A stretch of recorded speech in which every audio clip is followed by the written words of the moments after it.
धर्म स्नेही बंधुओं, अभी भैया जी ने निवेदन किया। अभी क्या निवेदन किया भैया जी ने? माता जी अपनी अमृतमयी वाणी से हमें कृतार्थ करें, है ना? यही कहा था ना? अरे बोलिए ना, याद है या नहीं है? याद है ना? अच्छा, ये वाणी अमृत कैसे हो सकती है? वाणी में अमृत कैसे हो सकता है? क्या वाणी से अमर हुआ जा सकता है? अमृत पीने वाला अमर हो जाता है, तो क्या वाणी का रस पी करके अमर हुआ जा सकता है? हुआ जा सकता है ना? हुआ जा सकता है। कैसे हुआ जा सकता है? जब इस वाणी में धर्म होता है तो वो अमृत बन जाती है, और जब इस वाणी में कषाय होती है तो वो जहर बन जाती है। जब इस वाणी में अमृत होता है तो वो सबका हित करती है, सबको सुखी करती है, और जब इस वाणी में कषाय होती है, पाप होता है, तो वो जहर बनके सबका और स्वयं का अहित करती है, दुखी करती है, परेशान करती है, कष्ट में डाल देती है, झगड़ा करा देती है, सामने वाले को रुला देती है, तड़फा देती है, सामने वाले के हृदय में घाव कर देती है। कब? जब वाणी में कषाय और पाप होता है, और जब वाणी में धर्म होता है तो वो अमृत बन जाती है। वाणी अपने आप में कुछ नहीं है, वाणी वाणी है, मगर वाणी में आपने क्या मिलाया है, महत्व इस बात का है। वाणी मिल जाती है 2 इंद्री से, वचन कितनी इंद्री से? 2 इंद्री बने और वचन आ गया। अब आप कहोगे 2 इंद्री कोई जीव बोलता है क्या? वो हमारे जैसे बातचीत कर सकता है क्या? बातचीत करने को ही वचन नहीं बोलते हैं। वो किसी भी तरह की वाणी बोल रहा है, वो उसका वचन है। कुत्ता बोलता है कि नहीं? अरे बोलिए ना, क्या बोलता है? जोर से बोलो ना, क्या बात है। अच्छा, गधा बोलता है कि नहीं बोलता है? क्या बोलता है? जोर से बोलो, अरे बोलिए ना, ढेंचू ढेंचू। अच्छा, घोड़ा बोलता है? क्या बोलता है? हिनहिनाता है। हाथी बोलता है? बोलता है, चिंघाड़ता है ना? आप सबकी आवाज निकाल सकते हो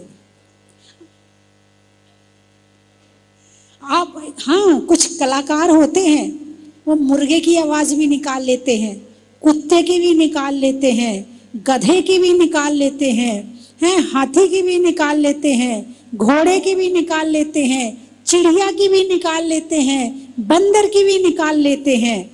मगर वो सारे जो पशु हैं वो केवल अपनी आवाज निकाल सकते हैं और किसी की नहीं निकाल सकते।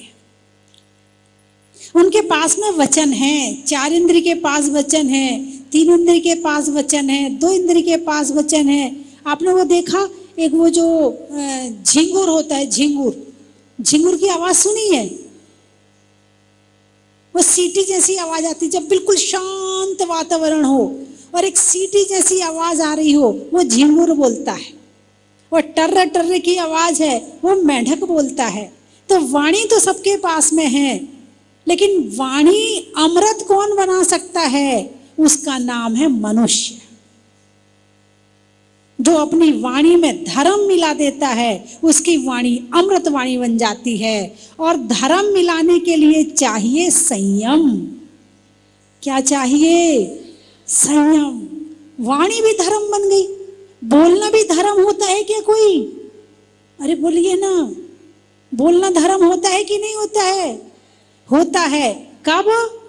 जब उसमें हितकारी बात कही जाए, अपने के और दूसरे के। खाना धर्म है कि नहीं है? अरे जोर से बोलिए ना, खाना धर्म है कि नहीं है? कब धर्म बन जाता है? जब शुद्ध भोजन खाया जाता है, जब दिन में खाया जाता है, जब शरीर से धर्म करवाने के लिए खाया जाता है, तो वो भोजन भी धर्म बन जाता है। सुनना धर्म है कि नहीं है? सुनना भी धर्म है। क्या सुन रहे हो?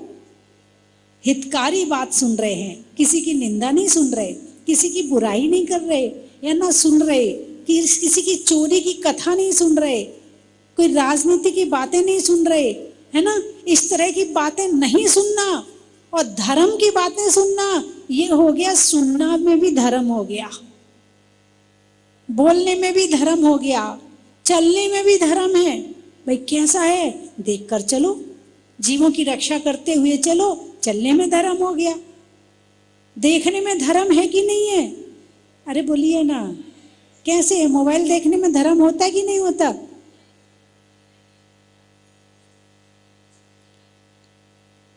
मोबाइल में क्या देख रहे हो उससे पता चलेगा धर्म हो रहा कि अधर्म हो रहा। अच्छा ये बताओ, किस किस ने 10 दिन के लिए फेसबुक का त्याग किया है? अच्छा,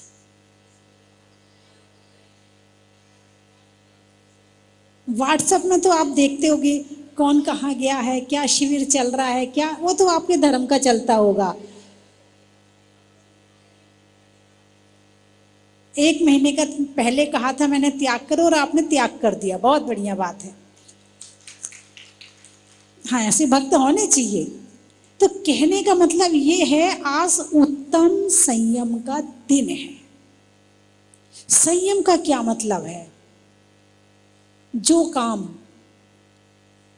हाथी के लिए अंकुश का होता है, जो काम घोड़े के लिए लगाम का होता है, जो काम गाड़ी में ब्रेक का होता है, वही काम जीवन में संयम का होता है। यदि हाथी पर अंकुश है, इतना बड़ा जानवर, एक मनुष्य का वजन और एक हाथी का वजन कितना फर्क है? 10-15 गुना होता होगा मेरे ख्याल से। हाथी 1,000 किलो का तो होता होगा, है, और जो 1,000-2,000 का होता होगा। और मनुष्य कितने किलो का होता है? ज्यादा से ज्यादा 100 किलो मान लो। 100 से ऊपर वाले कम मिलेंगे, फिर तो अपवाद रूप में है। 100 तक तो फिर भी चल जाता, चलो भाई कोई बात नहीं है, आदमी फिर भी बैलेंस कर लेता है 100 को। और 100 से ऊपर हो जाए फिर बैलेंस नहीं होता है उससे। तो 100 किलो का आदमी और 1,000 किलो का हाथी, कौन किसको कंट्रोल करता है?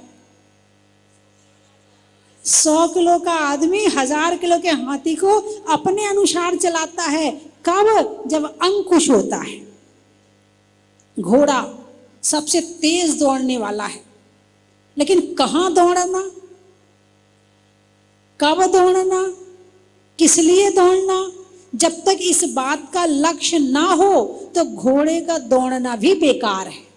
इसलिए उस पर लगाम लगाई जाती है कि भाई मुझे उस मंजिल तक पहुंचना है, और बिना लगाम का घोड़ा मंजिल पर पहुंचाने वाला नहीं है।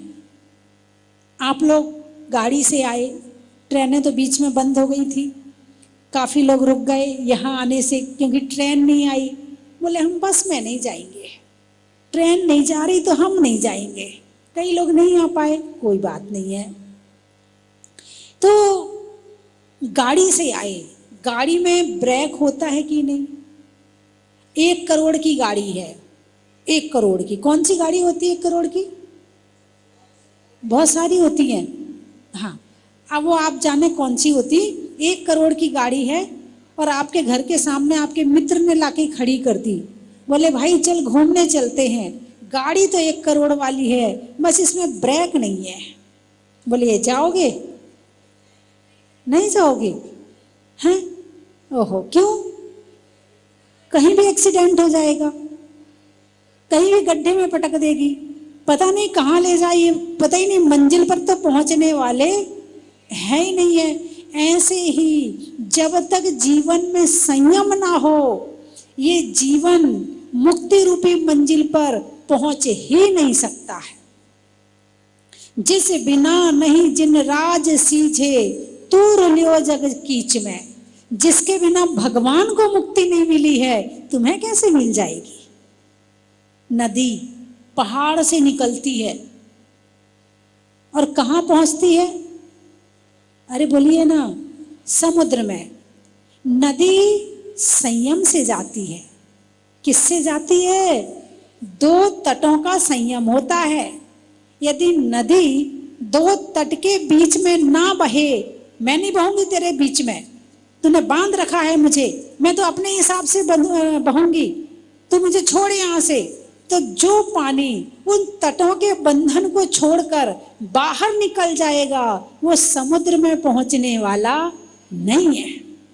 ऐसे ही जो व्यक्ति, जो मनुष्य संयम के अंदर रहकर जीवन नहीं जीता है, उसकी जीवन रूपी गाड़ी मोक्ष नहीं पहुंचती है। या तो त्रयंच गति में पहुंच जाती है या नरक गति में पहुंच जाती है। संयम के 12 भेद बताए हैं। इंद्रिय संयम, पहले 2 भेद, इंद्रिय संयम और प्राणी संयम। फिर इंद्रिय संयम के 6 भेद, 5 इंद्रियों पर लगाम लगाना और मन पर लगाम लगाना। और प्राणी संयम में पृथ्वी कायिक, जल कायिक, अग्नि, वायु, वनस्पति कायिक और त्रस कायिक, ऐसे 6 भेद ये हैं। इनकी रक्षा करना संयम कहलाता है। तो सबसे पहले 5 इंद्रियों पर संयम। किस पर संयम? 5 इंद्रियों पर संयम। जिसने इंद्रियों पर संयम कर लिया वो बहुत बड़ा विजेता है।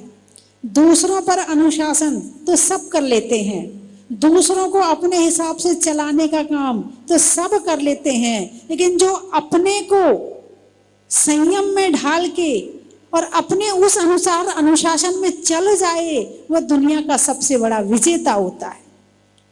हमारे यहाँ भगवान महावीर ने जो पूरे विश्व को वश में कर लेता है, उसे विजेता नहीं कहा है, उसे विनर नहीं कहा है। भगवान महावीर ने कहा है कि जो खुद को वश में कर लेता है वो विजेता है, वो विनर है। हम बाहर तो विजय प्राप्त करना चाहते हैं और अंदर अपने अनुशासन से हीन रहना चाहते।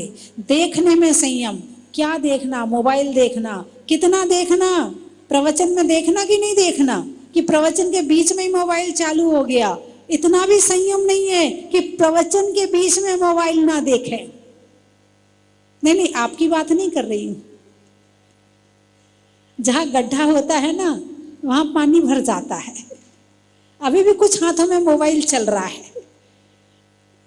फुर्सत मिलते ही ऐसे भागते हैं मोबाइल की तरफ जैसे भूखा भोजन की तरफ भागता, कई दिन से ना खाया हो। जैसे ही काम से निपटे ऐसे भूखे से टूट पड़ते उसके ऊपर कि क्या देख लें उसमें। एक बार में यदि 10 चीज दिख रही होती तो 10 देख लेते। दिक्कत है कि एक बार में एक ही उंगली घूमती है और एक ही चित्र आगे आता है। बिल्कुल भूखे की तरह टूटते हैं। नहीं, आपकी बात नहीं कर रही। आप लोग कमरे में जाके क्या करते हो? आराम करते हो? कितने लोग हैं जो मोबाइल नहीं चलाते और आराम करते हैं? हाँ, अच्छा, बाकी समझ में आ गए मुझे। यानी पेट को भोजन ना दें, यानी उपवास कर लें, वो सरल है, लेकिन मोबाइल ना देखें ये बहुत कठिन है। तो 10 दिन तो कम से कम मोबाइल का उपवास कर लो। भगवान महावीर ने तो भोजन का उपवास बताया कि भोजन नहीं करना, और जो कषाय आदि है नहीं करना तो उपवास है। लेकिन अब नया उपवास चलाना पड़ेगा, 1 दिन मोबाइल का त्याग, 1 दिन मोबाइल का उपवास। बहुत बड़ा संयम है। इसने बहुत असंयमी कर दिया लोगों को। दिमाग में इतने विचारों को भर दिया है कि विचार में संयम होना बड़ा मुश्किल हो गया है। आज डिप्रेशन की बीमारी क्यों है? दिमाग को रेस्ट चाहिए, क्या चाहिए? रेस्ट चाहिए। काम कर लिया, अब थोड़ी देर आराम करो। लेकिन जैसे ही काम से निपटे वैसे ही दिमाग को कहाँ लगा दिया? मोबाइल में। मोबाइल से निपटे फिर काम में लग गए, काम से निपटे फिर मोबाइल में लग गए। दिमाग को रेस्ट नहीं मिला, इससे तुमने ज्यादा काम करवा लिया, इसीलिए ये बीमार हो गया। जिस इंद्रिय से ज्यादा काम करवाओगे वो जल्दी बीमार हो जाएगी। आंखों से ज्यादा मोबाइल देखोगे, चश्मा चढ़ जाएगा। और ज्यादा बीमार हो जाए आंखें तो दुनिया भर की बीमारी हो जाएगी आंखों में। और कई बार तो ऐसी बीमारी हो जाती है कि जिसका इलाज ही नहीं होता है ना। तो मोबाइल में कंट्रोल, संयम। आज उत्तम संयम का दिन है। आज नियम लो कि 1 घंटा 1.5 घंटा से ज्यादा मोबाइल नहीं देखेंगे। सुनने वाली बात में तो अलग है, और उसमें भी कंट्रोल। 5 मिनट 7 मिनट काम की बात, इससे ज्यादा नहीं। इतने में काम की बात हो जाती है। 5-7 मिनट में काम की बात तो आराम से हो जाती है। लेकिन यदि काम की बात के अलावा और बिटिया तूने क्या बनाया आज? मम्मी आज मैंने रसगुल्ला बनाए, वो तो कढ़ाई में ही सो गए। अरे बिटिया तूने ये क्यों नहीं डाला उसमें? अरे वो अपनी सास से पूछ लेगी ना, तुम क्यों लगी उसके पीछे? जो उस बहू का प्यार सास को मिलना चाहिए था वो सारा उसकी माँ ने ले लिया। सास के लिए प्यार छोड़े ही नहीं, इसलिए सास बहू में झगड़े हो रहे हैं। उससे उतनी ही बात करो जितनी जरूरत है। वो अपनी सास के उसमें रहे, सास को प्यार करे तो सास भी उसे प्यार करेगी। अब सारा प्यार तो तुमने ले लिया अपनी बेटी का, अब सास के लिए बचा नहीं। अब सास से चाहो, उम्मीद करो कि सास उसे प्यार करे, तो कहां से प्यार करे? बदले में तो चाहिए ना।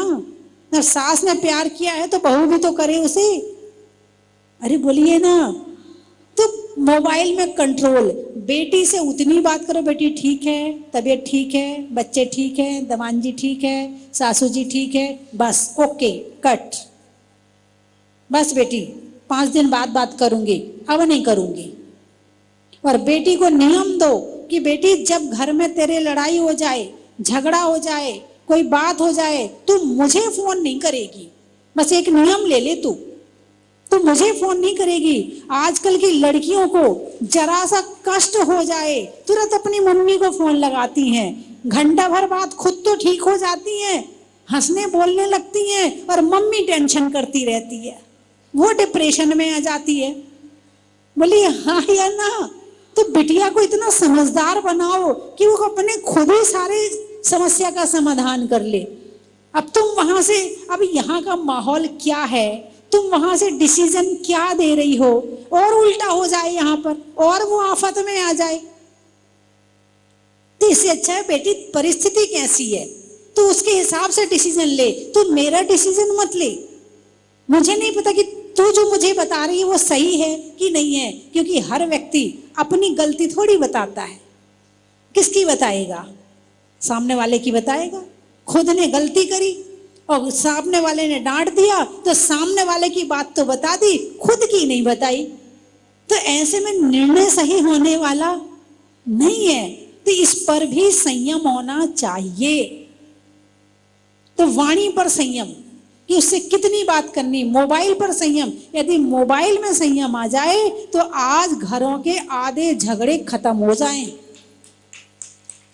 आज घरों में झगड़ों का कारण ही मोबाइल है। लड़ाई इतनी होती है, क्या कहते हैं, राई का पहाड़ बन जाता है। लड़ाई तो होती है राई के बराबर, और 4 जगह फोन करके उसे बना देते हैं पहाड़ के बराबर, और उसको फिर कोर्ट कचहरी करके बना देते उसे सारी दुनिया के बराबर। अपनी लड़ाई, अपना दुख दुनिया में फैला देते हैं। अरे सुख फैलाओ, सुख। यदि क्वालिटी है तुम्हारे अंदर तो दुख मत दो किसी को, दुख खुद पी जाओ और सुख दो सबको। और ये काम तब होगा जब तुम्हारे अंदर संयम होगा। मन पर संयम, क्या सोचना, कितना सोचना, कब सोचना, कितने विचार मन में डालना, कितने नहीं डालना, निंदा सुनना, बुराई सुनना, क्या नहीं सुनना, उसके हिसाब से अपने मन को बनाना, यह है मन पर संयम। खाने में संयम। लोग खाकर ज्यादा बीमार हैं या कम खाकर बीमार हैं? कौन से वाले लोग ज्यादा बीमार होते? ज्यादा खाने वाले ज्यादा हैं या कम खाने वाले ज्यादा हैं? हाँ, पहले तो खा खा के बीमार हो जाओगे, फिर डॉक्टर के पास जाओगे, डॉक्टर कहेगा थैंक यू, आपका खाना मेरे काम आ गया। यदि आप ज्यादा नहीं खाते तो मेरे पास नहीं आते। तो कितने लोग हैं जो तुम्हारे ज्यादा खाने के कारण से पैसा कमा रहे हैं? पहले नंबर पे तो है डॉक्टर, दूसरे नंबर पे है वो जो क्या कहते हैं डाइटिंग करवाता है, हैं एक वो डॉक्टर। फिर तीसरे नंबर पे है जब वजन बढ़ेगा तो घुटनों में भी आएगा, कमर में भी आएगा, तो फिर फिजियोथेरेपिस्ट काम आते हैं, बैठे हैं हमारे यहाँ पर। यदि किसी को जरूरत हो तो उनका उपयोग कर सकते हैं, इनसे सेवा ले सकते हैं, है ना। और ज्यादा खाओगे तो जो तुम्हारे किराना वाले हैं ज्यादा खरीदोगे, ज्यादा खाओगे तो ज्यादा खरीदोगे, तो उनका भी बिका, तेल भी बिका, घी भी बिका, और परेशान कौन हुआ? केवल तुम। दुकान सबकी चल रही है और केवल तुम परेशान हो रहे हो। इसलिए खाना में कंट्रोल, संयम। क्या? संयम। जिह्वा पर संयम, वाणी पर संयम, देखने में संयम, सुनने में संयम यदि जीवन में आ जाए तो ये जीवन सुखी हो जाए। संयम किस लिए होता है? दुखी होने के लिए या सुखी होने के लिए? अब आप यहाँ आए हो, एक टाइम भोजन कर रहे हो, एक टाइम आप शाम को लेते हो। बहुत से लोग हैं जो केवल एक टाइम ले रहे हैं, बहुत से लोग हैं जो एक आहार, एक उपवास कर रहे हैं, बहुत से ऐसे हैं जो 10 दिन का उपवास कर रहे हैं। तो इससे आपको दुख मिल रहा है क्या? अरे बोलिए ना, दुख हो रहा है क्या आपको? नहीं हो रहा ना। तो संयम किसका कारण है? दुख का कारण है या सुख का कारण है? पहले ये निर्णय करो कि संयम सुख का कारण है या दुख का कारण है? सुख का कारण है। संयम सुख का कारण था, है और रहेगा, और जो इसका पालन करेगा वो सुखी नहीं, अनंत सुखी हो जाएगा। सुखी नहीं, ये छोटे मोटे सुख नहीं। कौन सा वाला सुख? अनंत सुख, जिसका कोई अंत नहीं है, ऐसा सुख प्राप्त हो जाएगा। तो जैसे रोज 1 घंटा मौन लेना, ये क्या हो गया? वाणी पर संयम हो गया। भाई रात के पानी का त्याग कर दिया, या पानी दूध रखा बाकी भोजन का त्याग कर दिया, ये खाने का संयम हो गया। मोबाइल 1 घंटा 1.5 घंटा से ज्यादा नहीं देखा, ये आंखों पर संयम हो गया, है ना। किसी की निंदा बुराई आदि ना सुन के धर्म की चर्चा सुनी, प्रवचन सुना, है पाठ सुना, भजन सुना, ये आपका कानों पर संयम हो गया। जितना आपको पंखा चाहिए उतना चलाया, उससे ज्यादा नहीं चलाया, बंद करके चले गए, ये हो गया आपके स्पर्शन इंद्रिय पर संयम। ब्रह्मचर्य आदि पर पालन करना, ये भी आपका स्पर्शन इंद्रिय पर संयम हो गया। तो जितना जितना संयम उतना उतना सुख, और जितना जितना असंयम उतना उतना दुख। तो असंयम से पाप कर्म का बंध होता है और संयम से पुण्य कर्म का बंध होता है। मुख्य कारण। किससे बचना? धर्म क्यों करते हो? पापों से बचने के लिए। किस लिए धर्म करते हैं? पापों से बचने के लिए।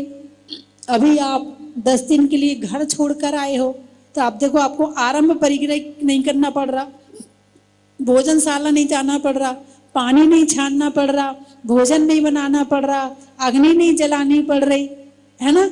आपके कितने सारे संयम का पालन हो रहा है। तो संयम के पालन से क्या होता है? पुण्य कर्म का बंध होता है। और जीवों की रक्षा से क्या होता है?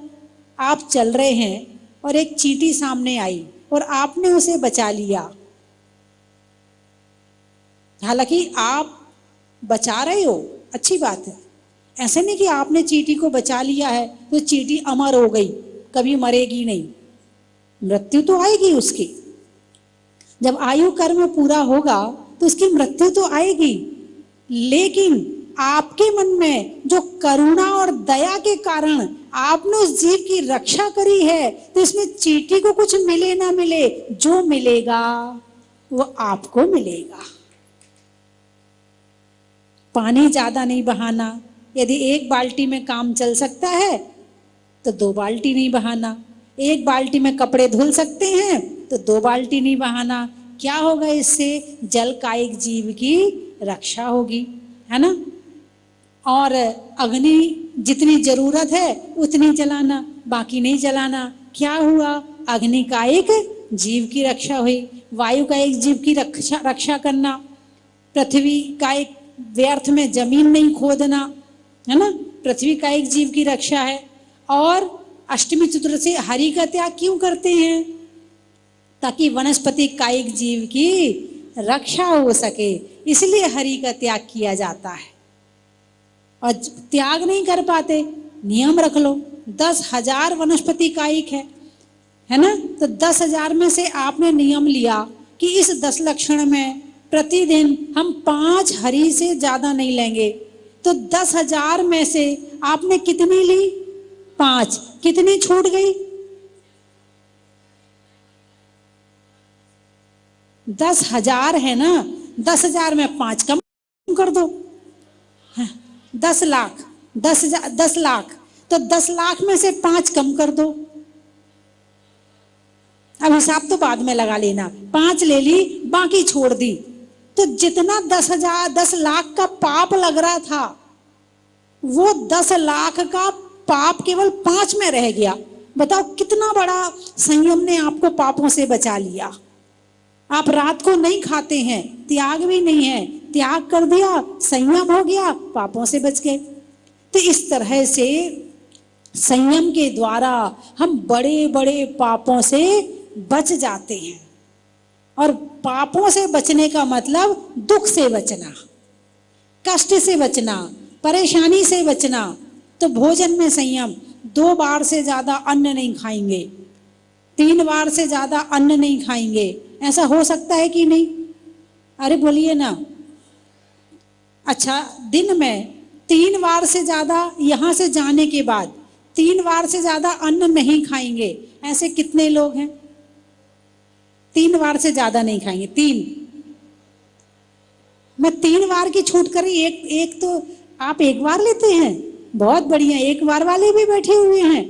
आत्मा में 1 का, मनुष्य में नेक का, और आज होने वाले ऊपर के अभिषेक का, लगाने में नारा का, आकाश में तारा का, और आज की होने वाली शांति धारा का, मन को मोड़ने का, कर्मों के पर्वत तोड़ने का, और भोजनशाला में जूठा नहीं छोड़ने का। बारिश में नमी का, रहने के लिए जमी का, और आज धूप दशमी का।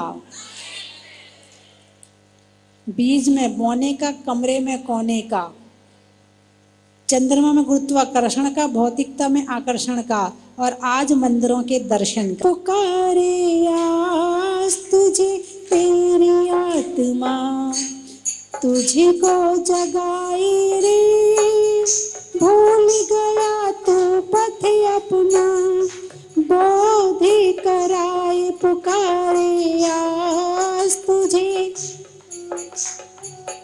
कितने जन्मों की भटकन सहती ये आत्मा, सहती आत्मा। बोलिए, कितने जन्मों की भटकन सहती ये आत्मा, सहती।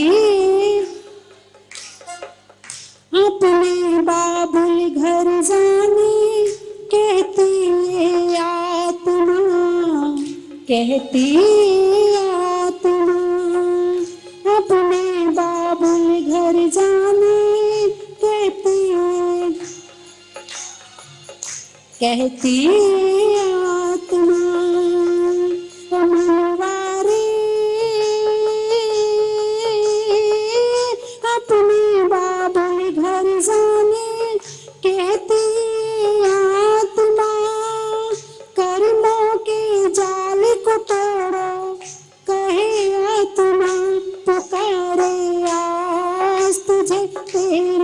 आत्मा तुझी को जगाई रे, भूल गया तो पथ अपना, दो भी कराई पुकारे यार तुझे तेरी आत्मा।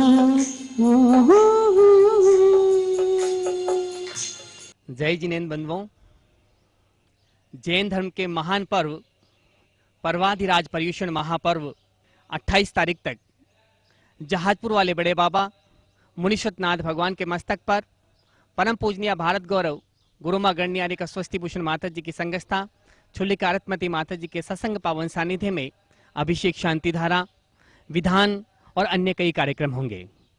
आप यहाँ आए और बड़े बाबा के चरणों में बैठ करके भक्ति करें। अगर आप यहाँ नहीं आ सकते हैं तो आप अपने परिवार की ओर से अपने नाम से प्रतिदिन यहाँ पर शांति धारा करवा सकते हैं। एक विशेष सौभाग्य आपको मिलने जा रहा है।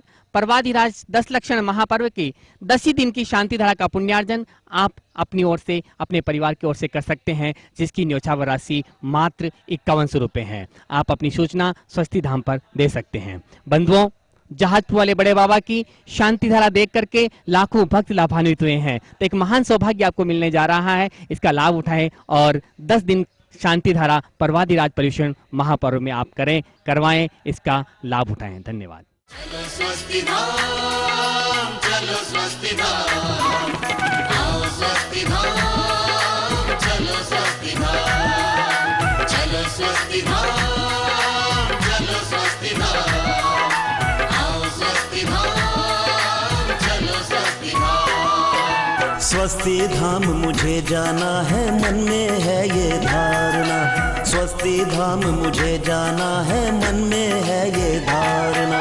विश्व तीर्थंकर की मूरत हो, विश्व तीर्थंकर की मूरत को मन भर के निहारना। चलो स्वस्ति धाम, चलो स्वस्ति धाम, आओ स्वस्ति धाम, चलो स्वस्ति धाम। चलो स्वस्ति धाम, चलो स्वस्ति धाम, आओ स्वस्ति धाम।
की थाल को सजाओ रे आज, रत्नों की थाल को भर लाओ रे आज। आओ आओ करे रे गुणगान आरती भगवन की। आओ आओ करे गुणगान आरती भगवन की। आओ आओ करे करे रे गुणगान आरती भगवन की।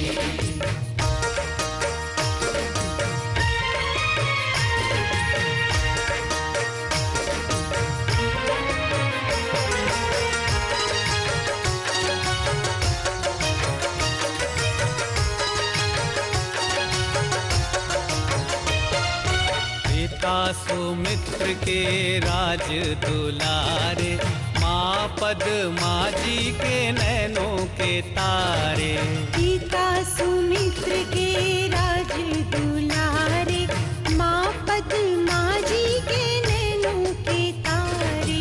राजगृही में जन्म लियो आप, राजगृही में जन्म लियो आप। आओ आओ मनाए खुशी आज आरती भगवन की। आओ आओ करे रे गुणगान आरती भगवन की। आओ आओ करे रे गुणगान आरती भगवन की।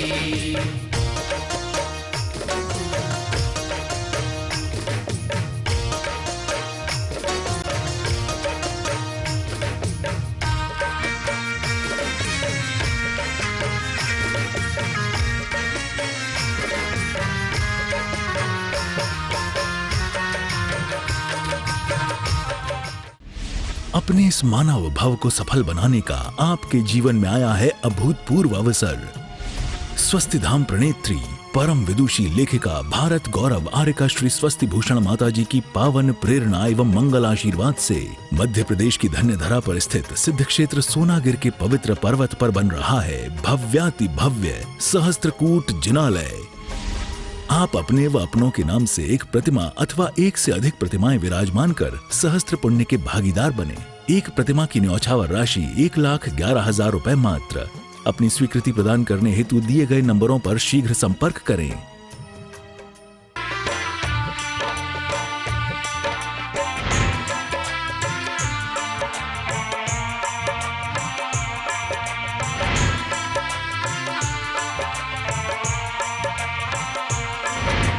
चलो रे चलो रे चलो चलो रे चलो रे चलो चलो जहाजपुर।